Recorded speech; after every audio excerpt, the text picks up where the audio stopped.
Ating PMMA crown. So, ito yung temporary ni ma'am. Pagtapos na yung temporary, maganda na sa kanya yung temporary, gagawin na natin siyang PMMA. So, kung titingnan nyo yung PMMA namin ay multi-layer.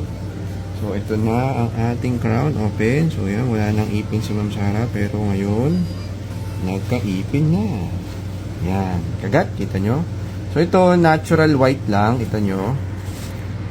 Yan, kamukha lang nung natural na tooth ni Madam. Yan. So, hindi masyadong maputi, pero hindi rin masyadong sobrang dilaw. Sakto lang. Yan. Itong baba, ginawa din natin to 4 na piraso. 1, 2, 3, 4. Ayan.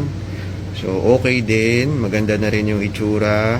So, dati kasi puro, sungki. Tapos, ito ay puro spaces. Pero ngayon, wala na. Agad, ngiti, smile, sagad. Yan. Nice na. Thank you po.